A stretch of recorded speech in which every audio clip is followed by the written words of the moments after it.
Mesdames et messieurs, nous sommes samedi 4 octobre 2025. C'est l'heure de l'actualité hebdomadaire sur DRTV HD Pointe-Noire. Au sommaire de ce journal, dans le kit scolaire au centre spécialisé Saint-Louis de l'association Taliane, à Matendé par le Rotary Club Pointe-Noire Ndjindji. Ensuite, nous reviendrons sur le constat de Jean-Pierre Février sur la pénurie d'eau observée au quartier Mongokamba. Nous sommes toujours à Pointe-Noire. Et enfin, en politique, à suivre dans ce journal rétro, le congrès départemental de la coordination de l'UPADES, département du Kwilu. Mesdames et messieurs, bienvenue à tous.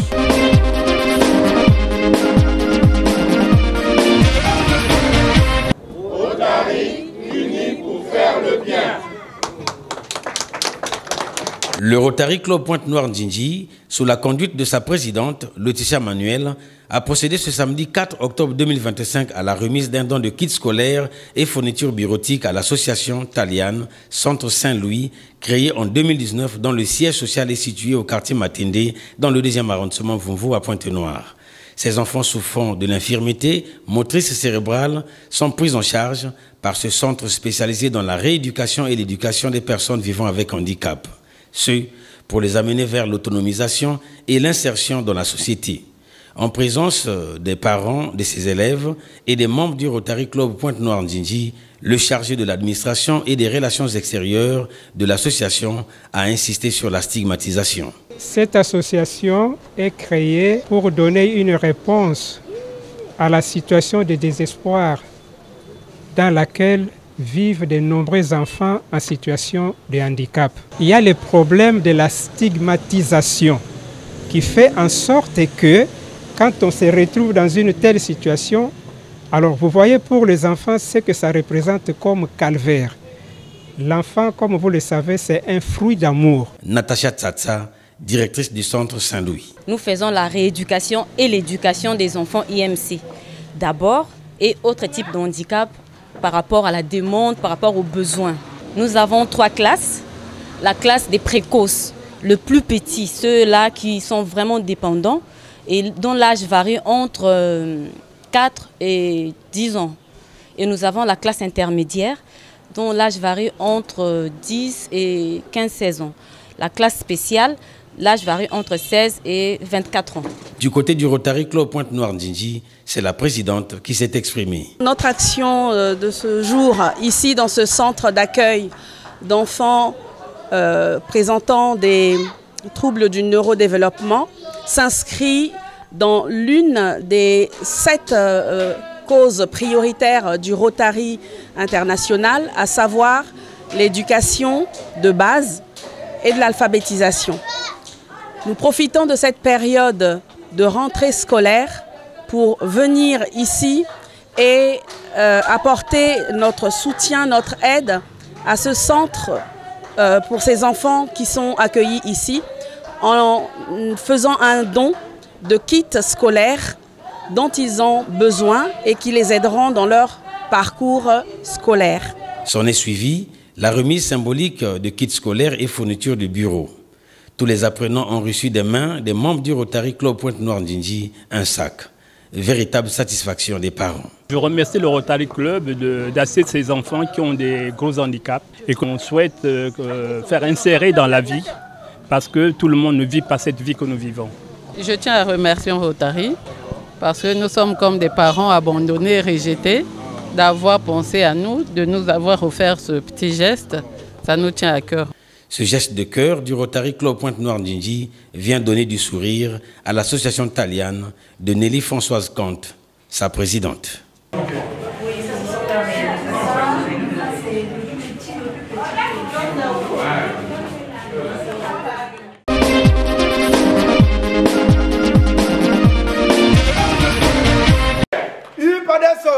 Liberté, solidarité, progrès.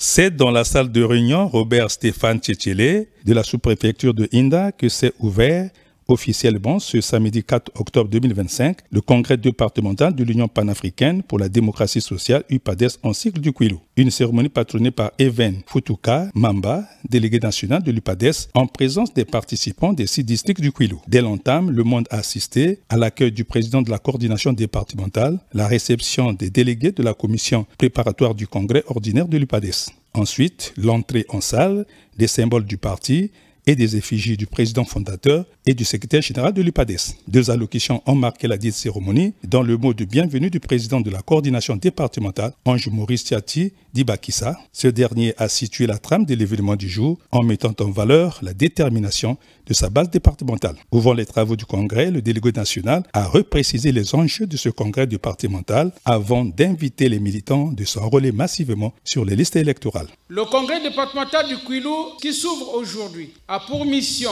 essentielle l'analyse des documents fondamentaux soumis à notre approbation par la commission préparatoire du congrès et la désignation des délégués au congrès ordinaire de l'UPADES convoqué pour le 12, 13 et 14 novembre 2025 à Brazzaville. À cette occasion, la commission préparatoire du congrès s'attelle à réaliser 2 tâches fondamentales. La première, le choix des délégués départementaux au congrès d'une part. Et la deuxième, la collecte des cotisations spéciales du congrès qui s'élève à 3 000 francs CFA pour les militants de base et à 60 000 francs CFA pour les membres du Conseil national. Au moment où s'ouvre le congrès départemental du Kwilu, nous ne pouvons ignorer l'actualité nationale marquée par la révision des listes électorales qui se déroule dans tous les arrondissements de toutes les villes, dans tous les districts et dans tous les villages de notre territoire. Alors, et dans ces conditions, tous les militants de l'UPADES sont appelés à s'inscrire massivement sur les listes électorales pour garantir notre qualité d'électeur et pour faire valoir notre droit de vote. À l'instar du congrès UPADES Kwilu, toutes les bases départementales du Parti des Trois Palmiers ont tenu leur congrès en vue d'analyser les documents fondamentaux du congrès ordinaire de novembre 2025. Jusqu'au bout du monde, l'UPADES ne faillira pas.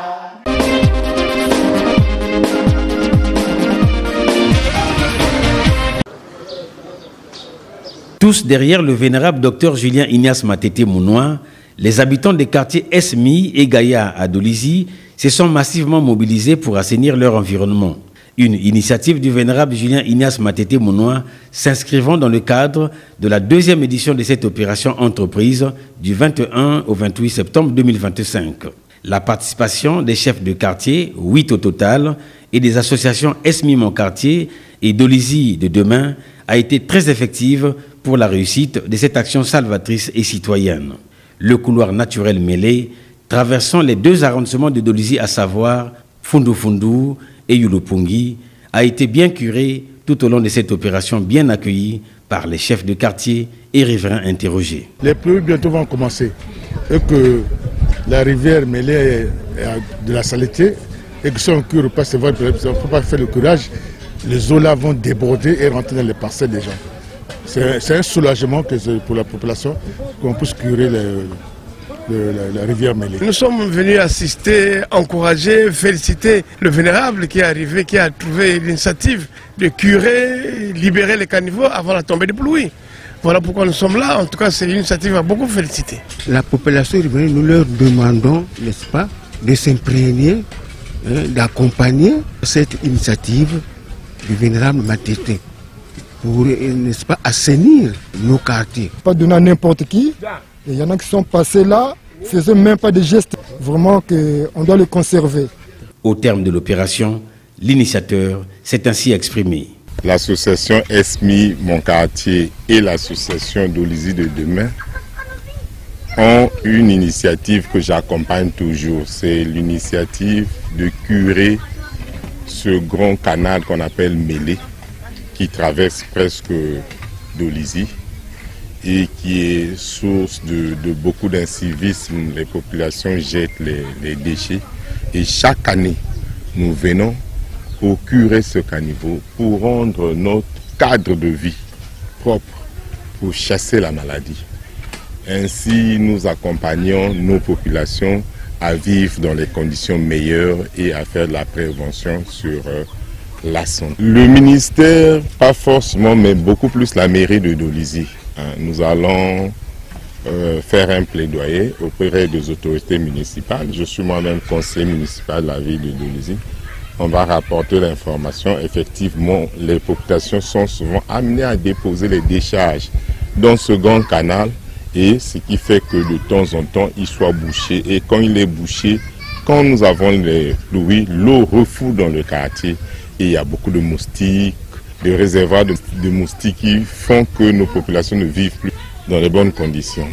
Et donc, si la mairie pouvait mettre les bacs à ordures, et si surtout nous faisons un effort d'éduquer nos populations, pour qu'ils adoptent des comportements responsables, qu'ils évitent à déposer les déchets ménagers, les immondices dans ce grand canal qui est mêlé, ça rendra notre ville plus propre. Le vénérable docteur Julien Ignace Matete Mounois n'est pas à sa dernière action favorable aux populations de Dolisie.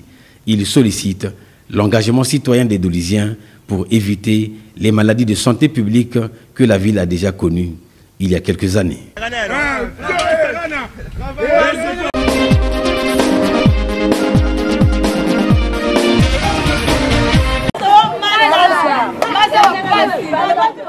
Au moment où le forage de la Congolaise des eaux, en sigle LCDE, installé au cœur de Mongokamba, n'assure plus le service public dans l'approvisionnement d'eau, les populations de Ngwambushi, 4e pylône, André Jacques sont dans l'errance permanente de cette première denrée vitale de l'homme. Des populations qui peinent à trouver la goutte d'eau disponible pour effectuer des travaux domestiques en faisant de longues distances. Un désespoir apaisé par le forage d'un sujet de nationalité sénégalaise qui donne gratuitement de l'eau à ces populations, sans doute dans le strict respect du partenariat public-privé pour venir au secours de l'État. D'un constat global, l'on observe le transport au dos des bidons d'eau ou sur les tricycles Kawasaki pour prétendre faire des réserves durables. Des voix se délient pour dénoncer et stigmatiser ces pratiques obsolètes au XXIe siècle. Voir qu'en XXIe siècle, les gens font des corvées, des bidons d'eau dehors, là, c'est déplorable. Ça fait pratiquement 2 semaines qu'on est en train de souffrir pour le problème d'eau. Donc si seulement ces gars-là, de leur côté, la compagnie EDC, l'eau devient denrée rare. S'ils peuvent être réglés pour le problème d'eau, ça va beaucoup nous arranger. De nous régler ce problème, parce que comme ça on n'arrive pas avec ce genre de conditions. Il y a d'autres personnes qui quittent vers les 4e pylônes, ils viennent puiser de l'eau ici. Tel que nous, ça fait depuis 5 heures, je peux dire qu'on est déjà ici, mais jusqu'à 7 heures, vraiment c'est compliqué ici. C'est vraiment compliqué. Mais vraiment, on remercie ce monsieur, c'est un Sénégalais, il nous a permis de puiser de l'eau ici, c'est vraiment gratuit. On nous remercie vraiment. D'autres citoyens ont lancé un SOS à la tutelle départementale de l'eau. Depuis dimanche qu'on n'a pas d'eau, ça ne coule pas. Ça fait mal, c'est pas bon. Vous voyez les bidons partout là. Il y a des gens qui sont dehors. Nous demandons à la société de nous établir l'eau. Une pénurie d'eau qui a perduré depuis le dimanche 28 septembre 2025, menaçant le quotidien des populations de cet arrondissement 5, Mongopoko, à Pointe-Noire.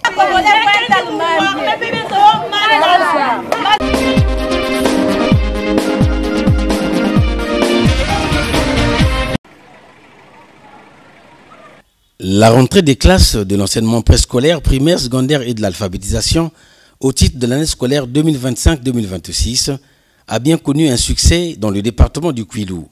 Ce mercredi, 1er octobre 2025, le préfet de ce département, Paul Adam Dibouilou, a effectué une descente à l'école primaire de Mengo dans la sous-préfecture de Luango pour se rassurer du bon déroulement des cours.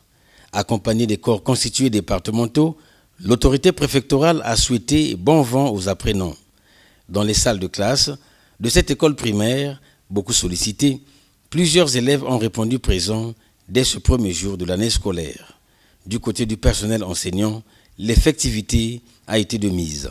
Après la supervision, le représentant de l'État dans le département du Kwilu pouvait ainsi s'exprimer. Comme tout le monde le sait, c'est un jour de grande solennité. Et nous avons remarqué que les enfants sont venus nombreux. Ils ont pris d'assaut les salles de classe. Nous l'avons aussi remarqué. Et nous sommes très heureux pour cela. Il sied donc de congratuler le gouvernement de la République dans sa mission régalienne qui a tout mis en œuvre pour que la rentrée scolaire soit une réussite. Et nous avons eu également des informations à travers notre département de par des sous-préfets qui nous ont rapporté que les enfants également sont pris d'assaut les salles de classe. Et nous sommes très heureux, donc nous félicitons les parents d'élèves qui ont libérer les enfants, qui leur ont permis d'accéder au premier jour, parce que c'est un jour important. Et donc, à cet effet, nous pensons que les choses vont aller tranquillement pour que ces enfants-là, que nous avons vus très vigoureux, très intelligents, je crois, par le fait qu'ils ont répondu présent, vont peut-être avoir des résultats très intéressants en fin d'année. L'année scolaire dernière, le département du Kwilu a enregistré des résultats satisfaisants. Le préfet Paul Adam du Bouilou souhaite autant pour cette nouvelle année scolaire 2025-2026.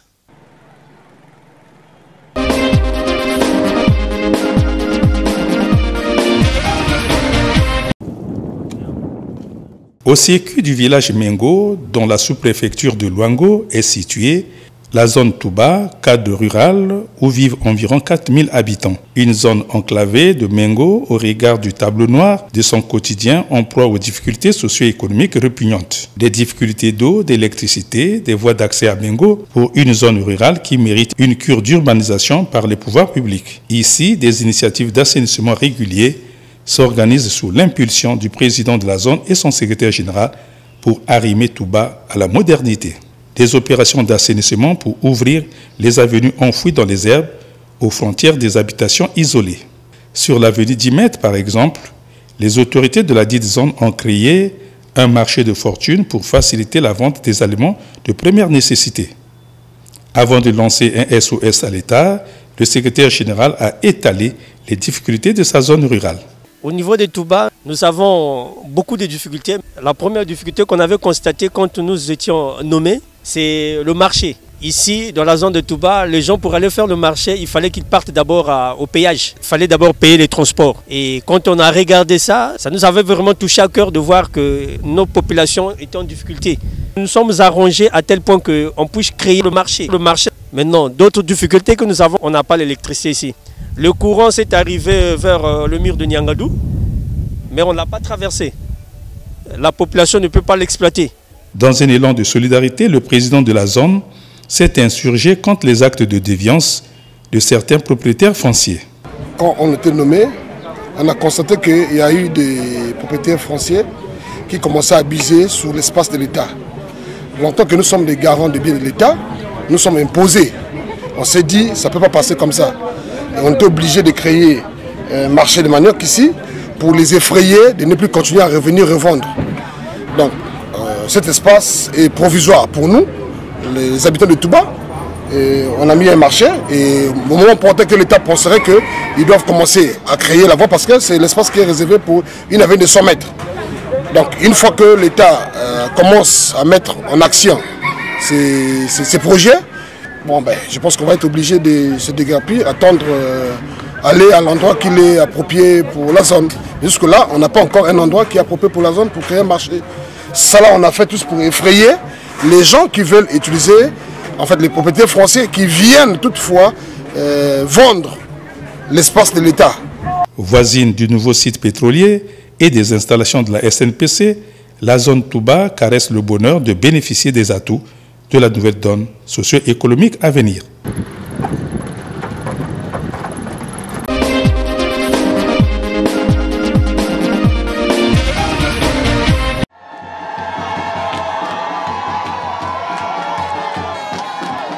Fidèle à l'esprit de la représentation nationale, l'élu de la première circonscription de Tchétché, l'honorable Gaëtan Kodia, a effectué le dimanche 28 septembre 2025 une descente parlementaire pour restituer à ses mandants les conclusions de la 9e session ordinaire de l'Assemblée nationale qui s'est tenue du lundi 2 juin au mercredi 13 août 2025 à Brazzaville. Ce en présence de Louis-Gabriel Missatou, député de la circonscription de Lumumba 1 et les forces vives de Tchétché. Dès l'entame de la cérémonie, le chef de quartier Tchétché 1 a vanté les qualités intrinsèques de leur mandataire. Un adage africain dit, le moufouma, si vous ne le craignez pas par ses épines, respectez-le au moins par sa grosseur. Le lion est le roi de la forêt. Pour se faire entendre, il suffit qu'il rugisse. Le lion, le roi de la forêt, est de retour. Honorable, vous êtes le moufouma. Vous êtes le lion de Tchétché. Vous avez rugi et nous sommes là pour vous écouter et savourer la quinquétance de votre message. Nzungu Akala, Babo Yakate. Prenant la parole au cours de son exercice de restitution, Gaëtan Kodia a focalisé son exposé sur les 12 affaires et les 15 ajoutées pendant la session, avant d'évoquer le vote du budget de l'État, la construction d'un lycée moderne à Tchétché, l'obtention du crédit d'achèvement du marché de la paix de Tchétché. Ensuite, appeler massivement les populations de Tchétché de s'enrôler sur les listes électorales. Je m'adresse à vous avec la conviction profonde que notre avenir se joue maintenant. Ici, ensemble, l'heure est à l'action et à la mobilisation, à l'engagement citoyen.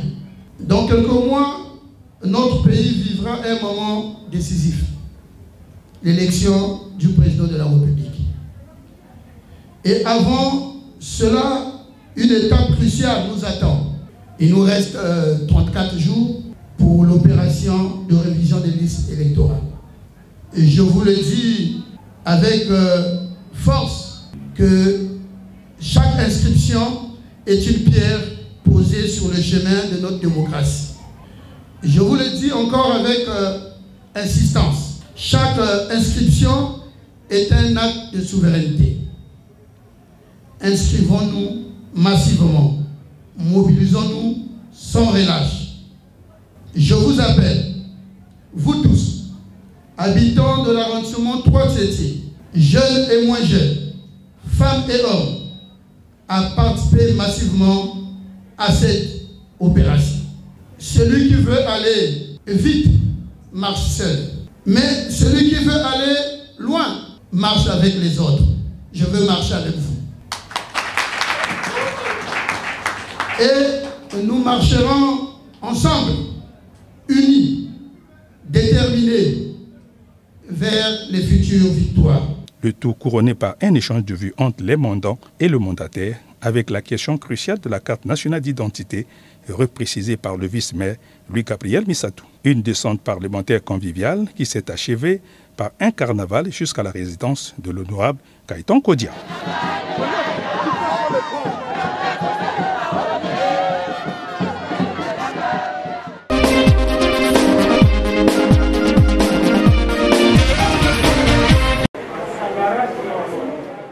C'est sous la supervision du secrétaire du Conseil fédéral, PCT Pointe-Noire, chargé à l'organisation et à la mobilisation, Théophile Ilobakima, que l'élu municipal de Lumumba 1, Urluche Onganya, a procédé le dimanche 28 septembre 2025 à la remise des kits aux enfants scolarisés des 119 sections du comité PCT de cet arrondissement. Une activité à caractère social organisée à l'orée de la rentrée scolaire 2025-2026 dans la salle de conférence Mariam Gwabi en Mvumvu. Devant l'auditoire, Ulrich Onganya a justifié l'intérêt de son geste de cœur. Nous sommes ici parce que dans cette perspective de la rentrée scolaire, j'ai pensé aux enfants de ma maisonnée, cela va de soi. Mais j'ai dû aussi me rappeler que mes enfants ne seront pas seuls à l'école. Ils seront en compagnie d'autres enfants qui ont aussi leurs parents. Du coup, j'ai pensé à la société. Mais les moyens étant forcément limités, je me suis replié vers la famille. Aussi, chers parents, mon geste est un vœu de booster l'union qui a toujours et qui doit continuer à caractériser les membres de la grande famille PCT. Un geste de cœur qui s'est traduit par la distribution proprement dite des kits, des mains généreuses du SOM et du conseiller.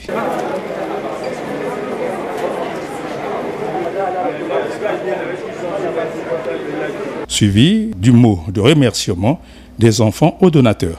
Papa, nous vous disons merci avec un grand M. Notre gratitude est d'autant plus profonde que nous savons que vous accomplissez ce geste chaque année. Merci beaucoup et que notre bon Dieu bénisse les activités qui vous apportent ces moyens afin que vous continuiez à penser à nous. Au nom du Conseil fédéral, Théophile Ilobakima n'a pas tari d'éloge à l'organisateur. Merci camarade Ongania, au nom des parents, au nom du parti, nous pouvons lui dire encore que nous compterons toujours sur lui et nous implorons ici et maintenant le bon Dieu, le Dieu glorieux, pour que lui qui a l'habitude de donner, que Dieu lui donne davantage, un peu plus pour que nous en bénéficions.